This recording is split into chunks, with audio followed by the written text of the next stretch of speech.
Le dossier de cette édition, on dit souvent « qui se ressemble s'assemble », mais l'inverse est vrai aussi. Qui s'assemble finit par se ressembler. C'est la découverte surprenante d'une équipe de chercheurs de l'université de Louvain qui travaillait sur le système immunitaire. C'est un pas en avant pour la science. Leur étude montre que la vie en couple modifie nos défenses biologiques contre les virus, les microbes ou autres substances toxiques. En clair, plus le temps passe et plus ces systèmes immunitaires se rapprochent. Voici pourquoi, dossier réalisé par Jeanne Benzina et Julien Pelletier. On en partage des choses lorsqu'on vit en couple. Un coin de parapluie, une glace, un déjeuner en tête-à-tête, et même plus. Mais il y a autre chose que l'on met en commun. Son système immunitaire, autrement dit, les globules blancs présents dans notre sang, le rempart contre les maladies. Vivre à deux modifie notre organisme. Ça met en forme ça ce matin. Yann et Hyacinthe Sobrayen aiment courir ensemble. Une habitude que Yann a transmise à sa femme, car avant de le rencontrer, ce n'était pas une grande sportive. Je faisais un cours de gym suédoise une fois toutes les 2 semaines, et encore.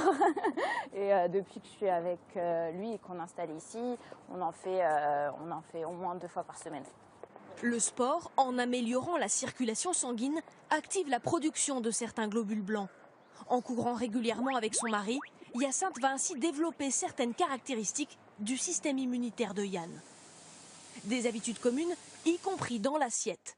Hyacinthe adore les légumes, résultat, Yann en mange bien plus qu'avant. Le poireau, par exemple, qui aide à prévenir certaines maladies, comme le cancer.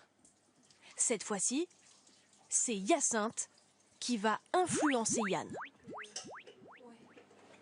Au quotidien, vivre sous le même toit, c'est évidemment partager ses microbes. 80 millions de bactéries s'échangent lors d'un baiser. Vérification dans la boîte à pharmacie, quand l'un tombe malade, l'autre a du souci à se faire. Généralement, ça tombe quelques jours après. Et après, quand c'est l'autre qui commence à être malade, généralement, c'est l'autre qui va mieux. Et donc, comme ça, on se soutient.